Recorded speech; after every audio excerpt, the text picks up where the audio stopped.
Good evening बच्चों, आज class 8 का मैथ है और इसमें पेज नंबर 60 एक्सर पर दिया हुआ है। क्या तुम कह सकते हो कि 6 स्क्वायर और 7 स्क्वायर के बीच कितनी संख्या है? तो 6 7 लगातार संख्या है, इसलिए 6 स्क्वायर और 7 के बीच संख्या 6 गुना 2 करेंगे यानी 12 संख्या। कितना है? 6 गुना 2 में 12 संख्या है। और उसके बाद 9 और 10 के बीच कितनी प्राकृत संख्या है? तो सेम। और 11 12 के बीच प्राकृत संख्या हो तो बताइए। तो सेम वही प्राकृत प्रोसेस चलेगा, यानी 9 और 10 के बीच। तो 9 में 2 से करेंगे 18 प्राकृत संख्या। कितने प्राकृत संख्या है? 9 दूना 18। फिर 11 और 12 के बीच अगर 11 दूना 22, यानी जो भी लगातार संख्या है उसे पीछे वाले संख्या से गुना कर दो, 2 से गुना करो तो उतनी ही प्राकृत संख्या हो और उतनी ही के बीच की संख्या। दोनों सेम प्रोसेस से चलता है, ठीक है।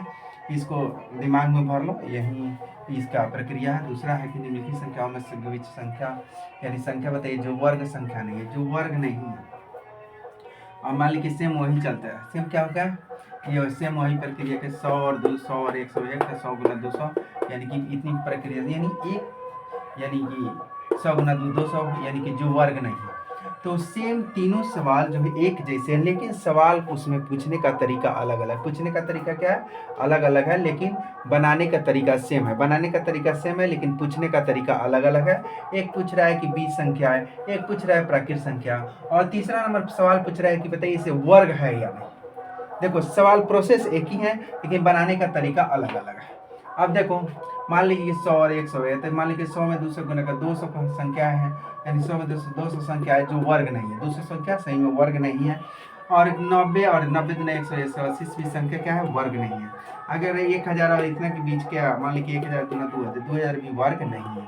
वर्ग क्या है? नहीं है। तो इस सेम बनाने की प्रक्रिया एक है, लेकिन सवाल अलग अलग उसमें टॉपिक है। अगला सवाल कर निम्नलिखित संख्याओं में से प्रत्येक का पूर्ण वर्ग। तो पूर्ण वर्ग बनाने का बहुत लघुत्तम विधि है, भाग विधि है, कई प्रकार विधियां होती है, लेकिन इसमें डायरेक्ट हम बना दिए हैं कि जैसे 121 को वर्गमूल बना दिया है 11 है। ऐसे क्या होगा? पूरा पूरा कट गया, इसका मतलब है यह पूर्ण संख्या है। पूर्ण संख्या है, समझ में आया? 11 गुना 11 गुना करेंगे तो 180 का 155, जो 55 को बनाएंगे तो यानी कि 749, यानी पूर्ण से शेष आ जा रहा है, इसलिए पूर्ण संख्या नहीं है। 81 को बनाएंगे तो 9 9 81, यानी 9 आ गया, 9 का स्क्वायर करेंगे 9 9 81, इसलिए पूर्ण संख्या है।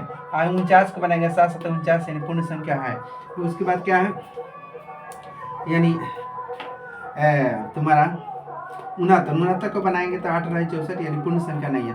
और एक और नया तरीका तुमको बता दें, यानी नया तरीका, किसी भी कोई भी संख्या ले लो, मान लीजिए कोई भी संख्या ले लो, जब तक उसको विषम संख्या घटाते रहेंगे, अगर शून्य आ गया तो तुम्हारा पूर्ण संख्या हो जाएगा, शून्य नहीं आ गया तो तुम्हारा पूर्ण संख्या नहीं होगी। जैसे इसी में से किसी संख्या को ले सकते हो, समझ में? जैसे मान लो 69 है, क्या है? 69 है।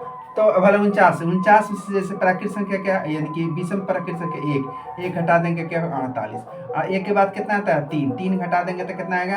यानी तुम्हारा कितना आ जाएगा? 45। फिर 3 के बाद क्या आता है? 5 घटा देंगे तो कितना आएगा? 40 में से फिर 5 के बाद क्या आता है? 7 घटा देंगे कितना होगा? 33 से 7 के बाद कितना आता है? 9 घटा देंगे तो कितना आएगा? यानी कि तुम्हारा यानी कितना हो जाएगा? 3 24, कितना आएगा? 24, यानी 24। फिर 24 में से मान लिया जाए, ये 9 के बाद कितना होता है? 11 घटा देंगे तो कितना आएगा? 24 में से 4, और कितना हो जाएगा? 13, यानी 13, कितना हो जाएगा? 13। उसके बाद 13 है, तो फिर 13 में से कितना है? 11 में 11 के बाद कितना आता है? 11 के बाद तुम्हारा 13, 11 के बाद कितना आता है? 13।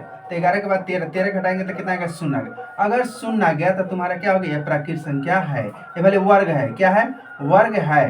तो तुम या भी कोई भी संख्या लेकर उसके जो जब तक घटाते रहेगा जब तक विषम संख्या आ जाए। अब मान ली कि यहाँ 13 घटा का 0 आ गया तो वर्ग है, 0 आ गया तो वर्ग है। और दूसरा मान लीजिए कि अगर मान लीजिए 55 घटा सकते हैं, अब 55 में से जैसे मान लो कि 1 घटा दो तो कितना हो गया? 54, कितना हो गया? 54। फिर 1 के बाद कितना आएगा? 3 घटा दो, कितना आएगा? 51, 51 के बाद कितना आएगा? 3 के बाद कितना? 5 घटा दो, कितना आएगा तुम्हारा? यानी 46, कितना आएगा? 46। 5 के बाद कितना आएगा? 7 के बाद 7 घटा दो तो कितना आएगा? 39 के बाद 7 के बाद कितना आएगा? 9 घटा दो 30, 9 घटा देगा तो कितना आएगा? 30 आएगा। फिर 30 में से कितना घटा देगा? 9 के बाद क्या आता है? 11 घटा दो 19, 11 घटा दो तो कितना आएगा? 19। फिर 11 के बाद कितना है? 13 घटा दो, तो जब 13 घटा देगा तो कितना बचेगा? 6, कितना बचेगा? 6। बस अब 13 के बाद कितना आता है तुमको? यानी 15, 15 घटाएगा तो कितना आएगा, माइनस में उल्टा घट जाएगा, कितना घटा, -9 आ जाएगा। इसलिए माइनस कितना आ गया, लास्ट में 9 आ गया। तो इसका मतलब ये प्राकृत से पूर्ण संख्या नहीं है, पूर्ण संख्या नहीं है। यह भी विधि है, तुमको कोई भी संख्या इस विधि से भी चेक कर सकता है, और लघुत्तम विधि से भी तुमको जोड़ा लगा कर भी चेक कर सकता है। क्या लग सकता है, मान लीजिए कि 49 है, तो 49 को तुम लघुत्तम विधि से भी बना सकता है, जैसे 7 से लगा दो, कितना लगा दो, 7, यानी 7 गुना 7। अगर जोड़ा लग जाए, कितना लग जाए, जोड़ा लग जाए तो यह क्या तुम्हारा है, यानी कि वर्ग है, यानी 7 स्क्वायर, यह क्या है, वर्ग है। अगर जोड़ा नहीं लगे तो 7 वर्ग। तो कितने प्रकारों से तुम डायरेक्ट भी बना सकते हो, और इस तरह घटाव विधि से भी बना सकते हो। तो तुमको जो भी समझ में आए वह विधि सीख सकता है। थैंक यू बच्चा।